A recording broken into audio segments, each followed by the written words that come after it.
지금 새벽 1시입니다. 수요일날 새벽 1시 22일인가요? 22일 01시.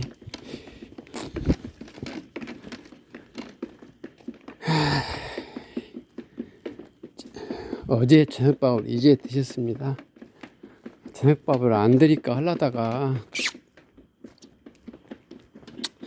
그래도 하루에 1000칼로리 정도는 드셔야 할 것 같아서 좀 드리려고 깨워서 좀 드렸어요. 1000칼로리 좀 근접했는가는 모르겠습니다만은 제가 조금 피곤하고 힘들고 거추장스럽다고 저녁밥을 만약에 안 드린다면은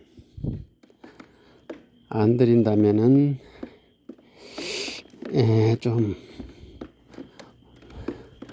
문제가 될 것 같아요. 이것이 뭐 오늘 하루만 또 안 드린다는 것이 아니라 이게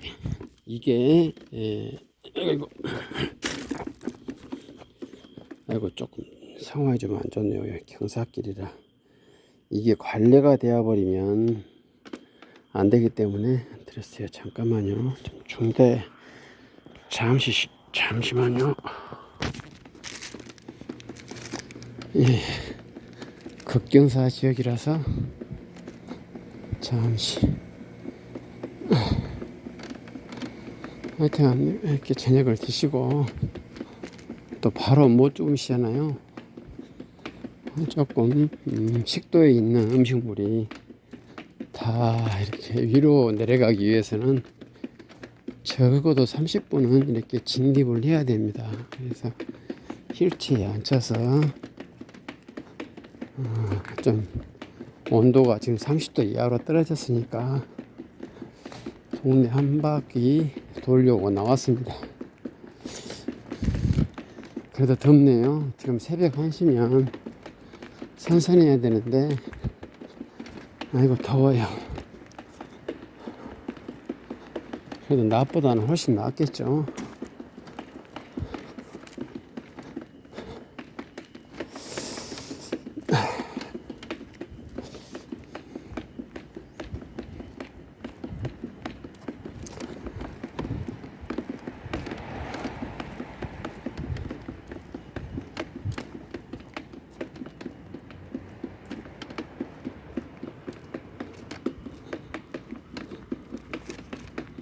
실내에서 거실에서 휠체어로 왔다 갔다 할 수도 있는데 똑같은 이렇게 휠체어 산보라도 집에서 밀고 당기고 하는 거다고 이 필드에 나와서 길거리에서 산보하는 것보다는 180도 틀립니다. 효과가. 어머님께서는 지금 앞을 못 보셔도 그 100% 알아요. 1000% 압니다. 1000%. 아이고 덥네요. 바람도 한 점 없네요. 좀 미풍이라도 좀 불었으면 좋겠는데.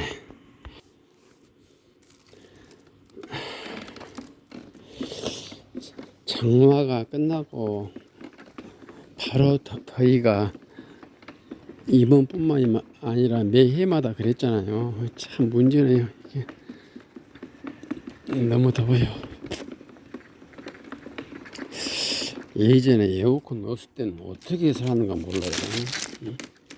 그러니까 어머님 목이 많이 오른쪽으로 돌아갔습니다. 이거 좀 큰일 났네.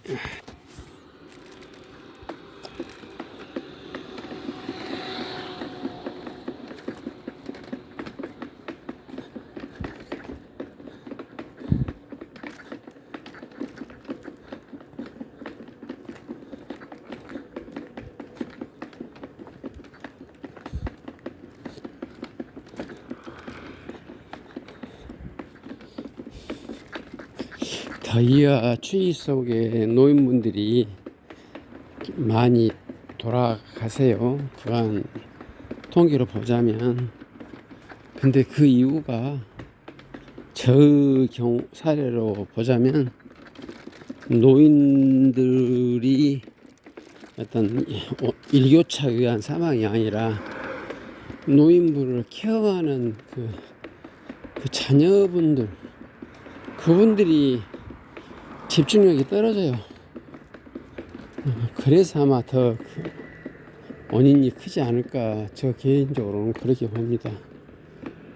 엄청 떨어져요, 집중력이.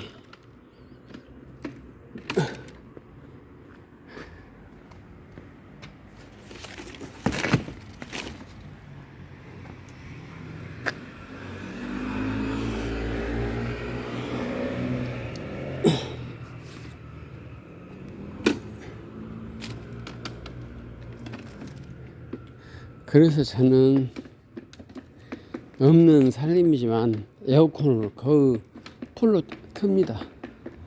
전기료 아끼려다가 사람 잡게 생겼어요.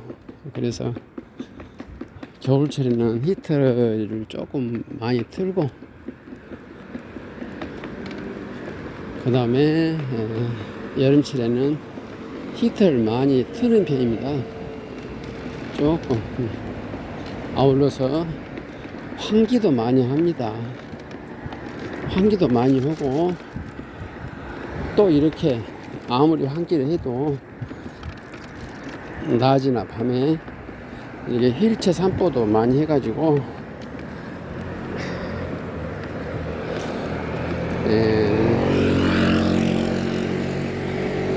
맑은 공기를 좀 쐬려고 그럽니다.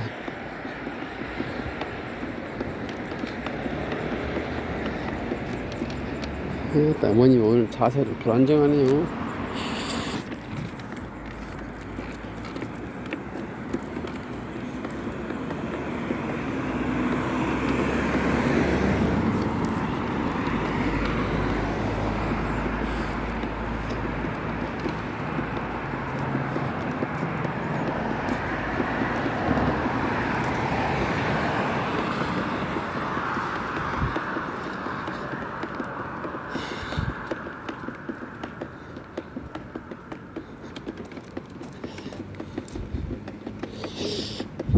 좋은 조건에서 가족 요양 한다면 누가 못 하겠느냐, 이렇게 말씀하신 분도 계실 거예요.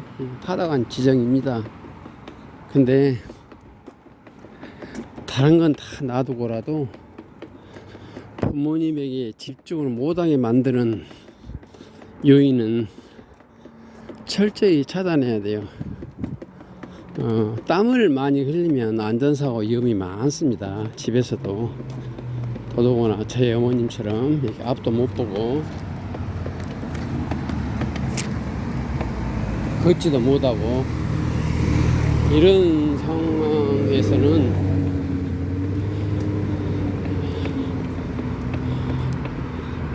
요양 환경이 좋지 못하면 안전사고가 나기 때문에, 겨울철에 히터보다도 여름철 에어컨은 필수입니다. 필수. 어머님이 오더라.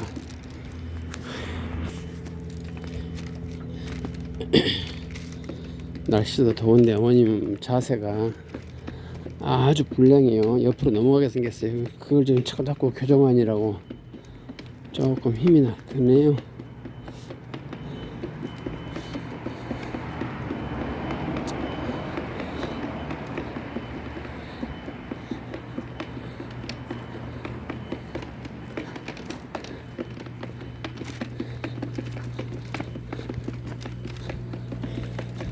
이 밤이 선선해야 되는데 밤이 너무 더워요. 지금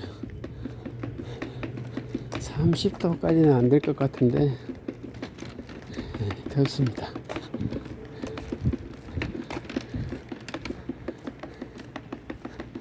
이게 지금 제가 가는 루트입니다. 루트 한 35분에서 40분 되는 저 휠체어 산보 루트예요. 지금 이 루트가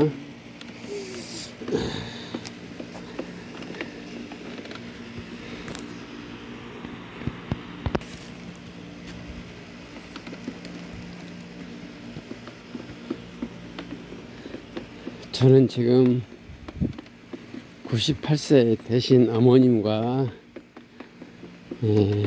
시간을 아껴서 추억 만들기를 하고 있어요. 추억 만들기. 이 추억거리가 한시적입니다. 언제 어떻게 될지 모르잖아요. 아주 한시적인 추억거리이기 때문에 조금 번거롭고 힘들고 그렇다고 이 추억거리를 포기한다면 나중에 엄청 후회할 것 같아요. 사실상 솔직히 말하건대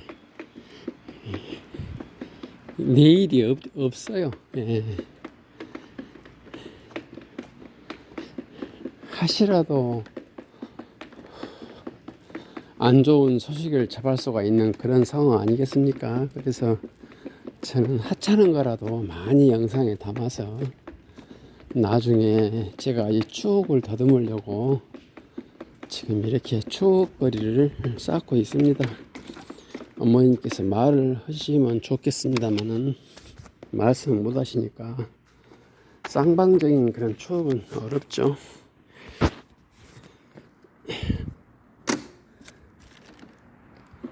아, 덥네요.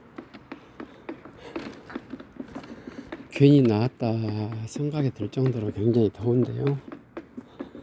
아까 말했다시피 집에서 단거리를 밀고 땡기기 한 것보다는 이렇게 거리에 나와서 비록 덥지만 울퉁불퉁한 도로도 가보고 지나가는 차 소리도 듣고 또 뭔가 사람 사는 냄새가 나지 않습니까? 밖에 나오면. 그래서 어머님께서 그런 걸 조금 느끼시면 좀 틀려져요. 확실히 틀려집니다. 잠도 잘 주무시거니와 식사도 잘 하시고 눈빛도 조금 더 초롱초롱 하시고 그래요. 그래서 저는 휠체어 산보를 처방강 약으로 많이 활용하고 있습니다. 목욕하고요. 목욕도 한번 하고 나시면 어머님은 엄청 좋아하십니다. 처음엔 싫어하시지만은 하고 나서 엄청 즐거워하세요.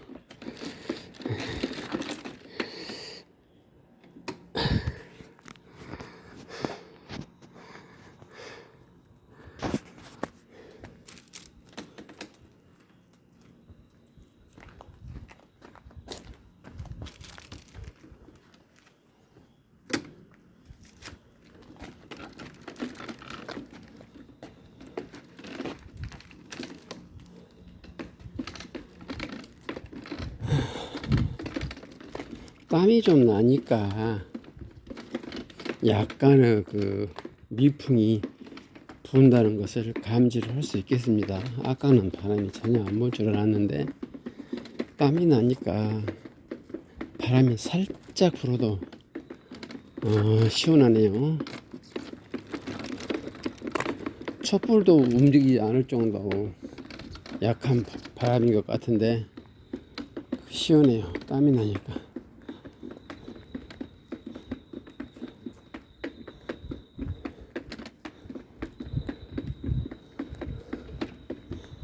문자 그래도 문자 그대로 저 가로등만 졸고 있는 새벽 1시경에 동네 골목입니다.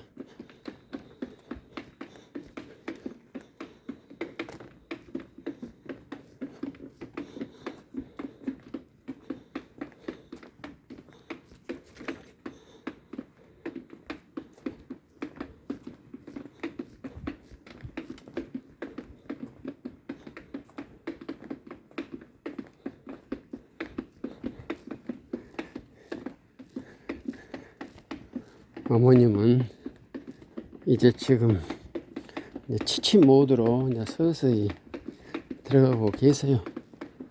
이제 한 10분 정도 후면 집에 도착할 건데 제가 이제 이대로 보듬어서 침대 위에 눕히면 그대로 아마 주무실 것 같은데, 이제 도중에 이게 잠을 안 깨야 되는데 적어도 한 3시간은 그대로 자야 몸에 좋다는데 소변 때문에 한번 제가 도중에 깨요. 여기는 급경사라서 잠시 촬영을 멈출게요. 지금 같으면 도로 이렇게 설계하면 징계입니다. 징계. 저 경사도 보세요. 저렇게 토목 설계를 하면 징계감이죠.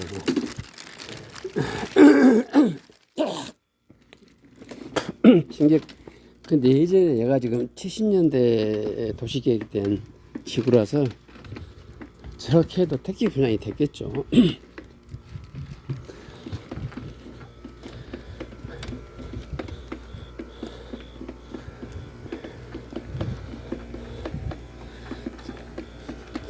저것은 언젠가는 한번 모르겠어. 우리나라 인구가 어떻게 되고 재개발이 어떻게 될지 모르겠는데 저기는 다시 이 땅을 평탄화 작업을 해야 돼요. 그렇지 않고서는 계속 문제 되겠죠. 나 겨울철에 저기 있는 사람들은 어떻게 사는지 모르겠어요. 열선을 뭐 심어준다 하는데 열선을 심어놨나.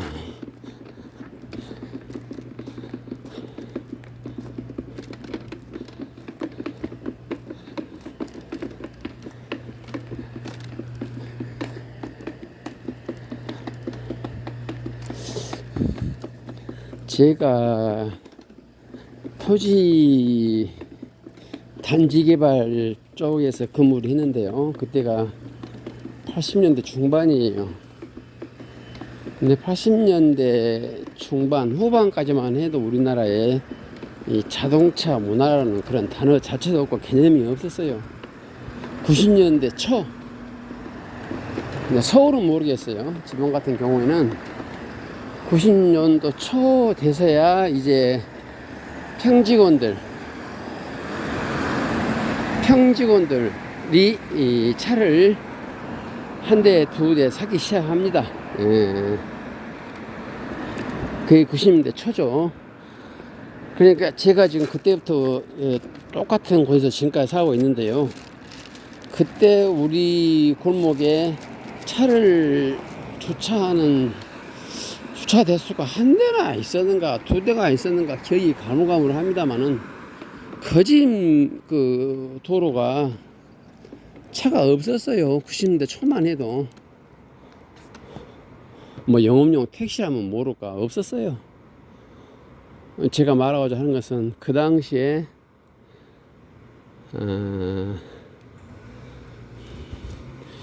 그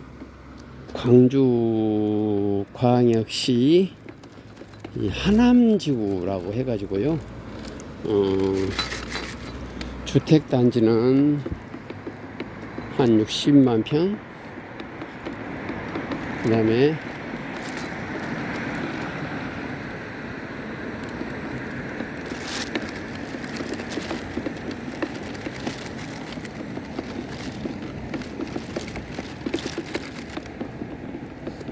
공업단지는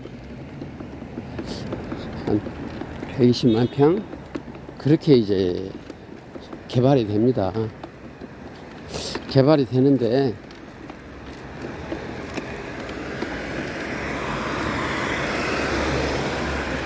개발하면 이제 도로를 이렇게 그 땅이 넓으니까 그 도로가 그 당시 국도 1호선하고 이제 이어져요. 근데 거기를 편도 1차로 설계했어요. 지금 시각으로 보자면 말도 안 된 소리지만은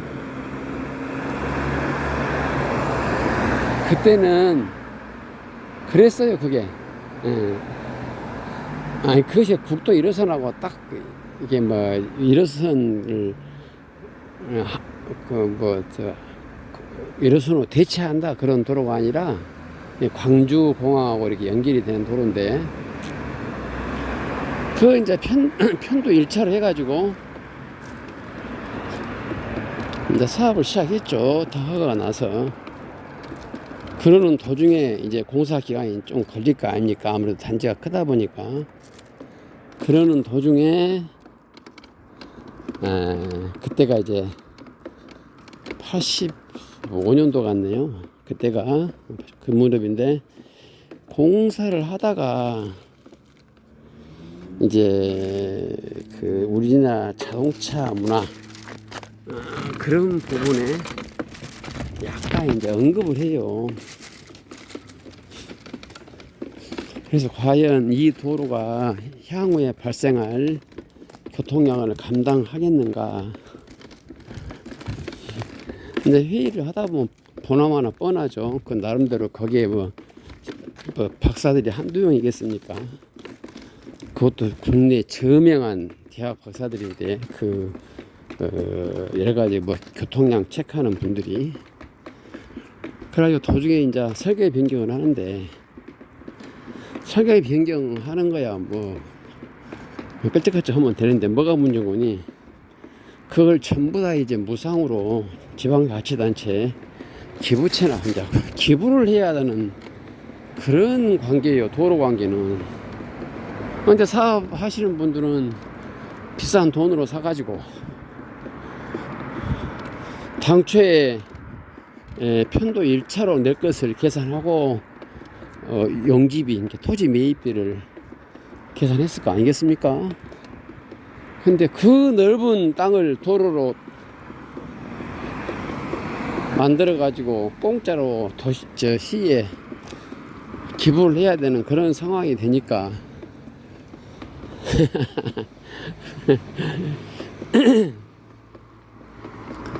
회사로서는 난리가 났죠. 그냥 난리가 나나마나 이미 결론은 정해졌어요. 어떻게 할 것인가는 여러 가지 측면에서 검토를 해야겠죠. 사회적인 문제, 그 다음에 회사 문제, 지역 주민, 이걸 갖다가 시차적으로 분석해가지고 어떻게 하는 것이 이 토지를 매각을 원활히 할 수 있겠는가, 어떻게 하는 것이 향후에 이 단지가 살 수 있겠는가, 이런 식으로 접근하면 당장 회사에 손실이 나더라도 그나마 이 땅을 분양하게 해야 되고, 그나마 나중에 여기서 건축하고 사시는 분들이 교통에 부담이 없고 교통 때문에 짜증 나는 일이 없게끔 해야 되기 때문에, 결국은 그 당시 시아워서는 획기적인 조치를 했죠. 그래서 이제 편도 2차로 이제 거칩니다. 그게 지금은 그것도 좋아서 가서 보면은 그것도 도로냐 하겠습니까만은, 85년도 시각으로서는 어찌 보면 일반인으로 봐서는 혁명적인 조치고요. 전문가 입장에서 봐서는 그것은 더 넓혀서 했어요. 솔직히 제 개인적인 심정은 편도 4차는 해야 돼요. 그 도로는. 그래야 맞습니다. 편도 4차가 맞아요. 그 전후에 시점과 종점의 그 교통 그 도로하고 보자면 편도 4차가 맞은데, 그러면 토지 개발자는 앞뒷발 다 들어버리죠. 그래서 할 수 없는 것이고, 그래가지고 그 우여곡절 끝에 이제 그게 이제 개발이 되고 마무리 됐는데요. 80년대 후반 노태우 정권 부동산 폭등 그에 힘입어 그건 뭐 100% 분양이 된 게 아니라 엄청난 프리미엄까지 붙어서 거래가 된 사례가 있습니다. 그게